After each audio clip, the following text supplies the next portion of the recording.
प्रिय छात्रों, मैं उपद विभक्ति लेकर पुनः उपस्थित हूँ। अष्टम, नवम एवं दशम इन वर्गों के लिए उपयुक्त है। उपद विभक्ति जैसा कि नाम से स्पष्ट है, पदस्य समीपम उपपदम। लेकिन उपद विभक्ति क्या है, पहले भी वीडियो मैंने बताया है। क्रिया से जो संबद्ध विभक्ति होती है उसे कारक विभक्ति कहते हैं, और क्रिया से भिन्न अन्य पद से होने वाली जो विभक्ति है उस उपद विभक्ति कहते हैं। यह बहुत कारक नियम को प्रभावित करता है। यद्यपि कहा गया है कि कारक विभक्ति उपद विभक्ति से अधिक बलवान होती है, फिर भी उपद विभक्ति की चर्चा जब की गई है व्याकरण में तो उसकी जानकारी अपेक्षित है, क्योंकि परीक्षा में प्रश्न भी रहता है। जैसे एक सूत्र मैंने लिखा, प्रत्यनुधिंग निक्षांतरांतरेण यावद्भि, तो ऐसा सूत्र पढ़ने में बहुत लोगों को क्लिष्टता होती है, तो इसको मैं तोड़ता हूं। अब देखिएगा, प्रत्यनुधिंग, तो इसमें शब्द है प्रति, उसके बाद इसमें है अनु, प्रत्यनु, प्रति जो अनु मिलके प्रत्यनु बना, उसके बाद इसमें है धिंग। धिंग जो अंग देख रहे हैं वो क में बदल जाएगा, धिक है वह, आगे न रहने के कारण एक क पंचम वर्ण में बदल गया, यानी संधि का पूरा नियम इस्तेमाल हो रहा है। धिक जो निक्सा, धिंग निक्सा, चूंकि क का पंचम वर्ण है, क ख ग घ अंग, अंग हो गया है, यहाँ आगे पंचम वर्ण है इसलिए। और इसके बाद है निक्सा, फिर यहाँ निक्सा और अंतरा दोनों मिलकर के यहाँ देखते हैं अवग्रह हो गया है। ये अवग्रह अ को बताता है। फिर उसके बाद देखिए अंतरेन, उसके बाद है अंतरा अंतरेन यावत भी, उसके बाद है यावत। तो इन शब्दों से, है ना, इन पदों से द्वितीय विभक्ति होती है।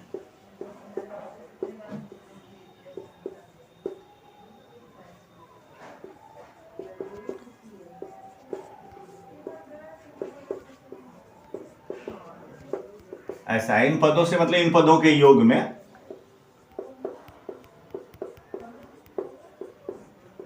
अब प्रति का अर्थ होता है पर, या की ओर भी दे सकते हैं इसके लिए। जैसे दीनम प्रति दयाम कुरु, ऐसा आप देखेंगे, गरीब पर दया करो, इसका अर्थ होता है गरीब पर दया करो। तो प्रति यहां देख रहे हैं, प्रति के योग में यहां दीनम में द्वितीय लगी है, लेकिन इसका अर्थ आ रहा है सप्तमी का।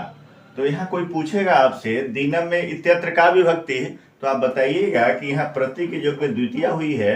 यह प्रति क्या है, उपद विभक्ति का पद है, यह द्वितीय करता है, लेकिन अर्थ सप्तमी का आ रहा है, गरीब पर दया करो।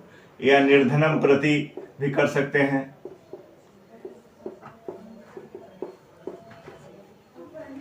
तो निर्धनम यहाँ आ जाएगा, जैसे भी हो। यह फिर प्रति का एक और भी शब्द आप दे सकते हैं, जैसे पुत्रः मातरम प्रति गच्छति। यहाँ प्रति का अर्थ और हो गया, लेकिन प्रति के योग में द्वितीय लग रही है, ठीक है। या शिक्षक, बहुत सारे प्रयोग हम बता रहे हैं इससे। शिक्षक छात्रम प्रति वदति, यानी शिक्षक जो है छात्र पर बोल रहे हैं, यानी छात्र की ओर इशारा करते हुए, छात्रम प्रति वदति, है ना, यानी छात्र को इंगित करके कुछ बोल रहे हैं, तो छात्रम प्रति हो गया, यानी छात्र की ओर इशारा करते, उनका संकेत छात्र को समझाना या छात्र को डांटना या हो सकता है। तो आप इन उदाहरणों में देख रहे हैं कि मातरम में प्रति के योग में, छात्रम में प्रति के योग में, निर्धनम में प्रति, और दीनम प्रति के योग में द्वितीय हुई। इसी प्रकार से आप इन जगहों पर अनु का प्रयोग, धिक का प्रयोग, निक्सा, अब इनका प्रति का समझ गए। अब इसके बाद मैं अनु, धिक, निक्सा, अंतरा, अंतरेण, यावत, इन शब्दों का प्रयोग बता रहा हूं। अब देखिए और भी जो शब्द बचे थे, अनु, धिक, निक्सा, अंतरा, अंतरेण, इनका भी परिचय। अनु का अर्थ होता है पीछे, अनु का अर्थ क्या होता है, पीछे। अब इसके योग में भी द्वितीय होती है। जैसे भीमः अनुरथम धावति, भीम रथ के पीछे दौड़ते हैं, है ना। भीमः रथस्य पश्चात, हम इसको अनुरथम कर देंगे, अनुरथम धावति, समासिक भी हो गया। रथ के पीछे यहाँ रथम में द्वितीय लगी अनु के योग में, है ना, या रथम अनु भीम धावती ऐसे भी दे सकते हैं, ठीक है। या फिर इस तरह से भी आप दे सकते हैं, इसको हम दूसरे ढंग से जो अब पढ़ाया जाता है जिस तरह से, जैसे सीता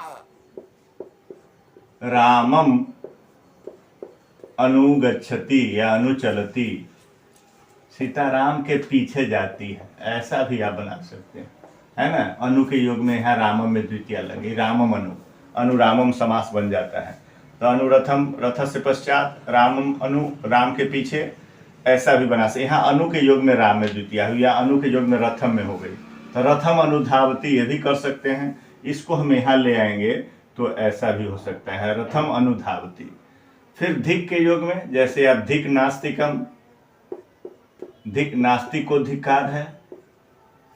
लोग जनरली देखिएगा आगे ही पहले देते हैं, आप कहीं भी लिख सकते हैं, धिक पहले आया लेकिन नास्तिकम है, उसी तरह से अनु पहले है रथम बाद में है, तो कोई दिक्कत नहीं है, ठीक है। समझने के लिए लोग परंपरागत ढंग से पढ़ा देते हैं कि नहीं नहीं अनु के योग में है तो उससे पहले ही शब्द रहना चाहिए। आप जैसे यहाँ देख लीजिए, धिक नास्तिकम, धिक अभक्तम, अभक्त को धिक्कार है, जो भक्त नहीं है,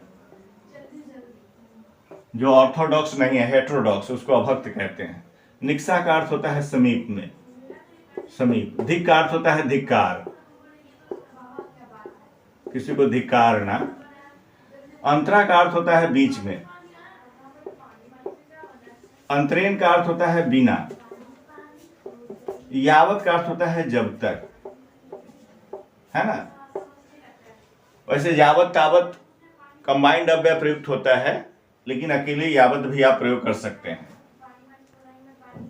तो अब हम यहां देखें निक्सा, जैसे मम गृहम निक्सा, मेरे घर के समीप विद्यालय अस्ति, मेरे घर के पास विद्यालय है, तो आप लिख सकते हैं विद्यालय वर्तते। तो निक्सा के योग में यहां गृह में द्वितीय लग गई है, ठीक है। आप कह सकते हैं मम नगरम निक्सा उद्यानम वर्तते, मेरे शहर के समीप बगीचा है, तो नगरम निक्सा उद्यानम भी नगरम में द्वितीय हो जाएगी निक्सा के योग में, निक्सा माने समीप। अंतरा, इसी के पर्यायवाची एक और होता है समया, समया माने भी होता है समीप, समया निक्सा, है ना। अंतरा माने बीच में, जैसे रामम लक्ष्मणम च अंतरा सीता चलती, राम और लक्ष्मण के बीच में सीता चलती है। तो यहां देख लीजिए अंतरा के युग में रामम और लक्ष्मणम में हो गया, जिसके जिसके बीच में कह रहा है, अंतरा माने बीच में, तो राम और लक्ष्मण के बीच में, तो रामम लक्ष्मणम दोनों में द्वितीय हो गई, अंतरा योगे द्वितीय। यहाँ आप कह सकते हैं कि यहाँ अंतरा के कारण इन दोनों पदों में द्वितीय हुई है।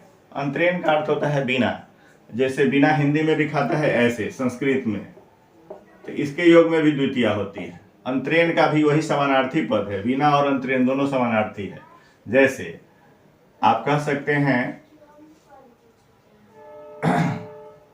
भवान भवन्तु भवन्तः भवन्तम, भवन्तम अंतरेण या भवन्तम बिना, यह हम स्वर लिखेंगे तो भवन्तम, अंतरेण आगे स्वर है इसलिए हम इसको ऐसा लिखें, आगे स्वर रहने पर महलंत लिखाता है, इसलिए भवन्तम अंतरेण मम कार्यम न भविष्यति, आपके बिना मेरा काम नहीं होगा। किसी को आप कहेंगे तो आप संस्कृत में लिख सकते हैं कि भवन्तम अंतरेण मम कार्यम न भविष्यति, आपके बिना मेरा कार्य नहीं होगा। यानी उनकी अनिवार्यता को आप इस वाक्य में जोड़ दे रहे हैं, उनके महत्व को बता रहे हैं, तो यहाँ भवन्तम में द्वितीय लग गई। उसी तरह से यावत, जैसे ग्रामम यावत मार्ग अस्ति या मार्ग वर्तते, यानी गांव तक सड़क है, यानी जहां तक गांव गई है वहां तक ही सड़क गई है। कोई पूछे आपसे कि यह सड़क कहां तक, तो गांव तक है, तो उसके लिए देंगे ग्रामम यावत मार्ग अस्ति, गांव तक सड़क है। और वैसे यावत तावत का प्रयोग ज्वाइंट भी होता है, लेकिन उसमें यावत तावत भी रहता है। जैसे यावत शरीरम तावत कष्टम, तो जावत तावत का ज्वाइंट प्रयोग भी होता है, देखिएगा। तो उसको ऐसे लिखा रहता है यावत तावत प्रयोग में। तो इसका बनाना होगा, ये एक्स्ट्रा बता रहा हूं कि यावत आत्मा तावत शरीरम, ये अव्यय रूप में अलग से प्रयोग होता है, ये अलग है। या जावत शरीरम तावत कष्टम, जब तक शरीर है तब तक कष्ट है, तो ये अलग से ज्वाइंट अव्यय प्रयोग होता है। यहाँ इसकी चर्चा कर दिया वैसे ही समझने के लिए, लेकिन यावत का अकेले प्रयोग होगा उपद विभक्ति के रूप में। ग्रामम यावत मार्गः अस्ति, यानी जहां तक गांव है वहां तक ही सड़क गई है, ठीक है। नगरम यावत मार्गः अस्ति, नगर तक सड़क है, ठीक है। तो इस तरह से आप देखें कि उपद विभक्ति है, ये विशेष प्रभावित करता है। अब इसको पुनः कोई पूछेगा, यावत योगे द्वितीया, यहाँ ग्राम में द्वितीया हुई है, अंतरेण के योग में भवंत में द्वितीया हुई है, आपके बिना मेरा काम नहीं होगा, यहाँ अंतरा के योग में रामम लक्ष्मणम में द्वितीया हुई है, यहाँ निक्सा के योग में गृह में द्वितीया हुई है, यहाँ अनु के योग में राम में द्वितीया हुई है कि सीता राम के पीछे चलती है, और यह भीम रथ के पीछे दौड़ते हैं। तो इस तरह से देखा आपने, और प्रतीका पहले ही बता चुके हैं। तो इस सूत्र को आप समझ गए आप कि प्रत्यनुधिंग निक्सा अंतरांतरेण यावत भी, इस सूत्र इस प्रकार से है, लेकिन जब इसको तोड़ देंगे तो अब आसान हो गया कि इसमें कौन कौन से शब्द हैं, प्रति अनुधिक निक्सा अंतरा अंतरेण यावत, और इन सब अनेक शब्द है, इसी कारण दिया है। यहाँ तृतीया बहुवचन सूत्र के अंत में लिखा हुआ है कि इन अव्यय पदों से द्वितीया होती है, यानी इन अव्यय पदों के योग में, इन उपपदों के योग में द्वितीया विभक्ति होती है इन पदों के क्रम में। तो इसीलिए इनको सब वहाँ तृतीया बहु, इन पदों से, इसलिए वहाँ तृतीया बहुवचन है, ठीक। यहीं पर मैं अपनी वाणी को विराम देता हूँ। आपको अच्छा लगे तो आप इसको सब्सक्राइब और शेयर करेंगे। धन्यवाद।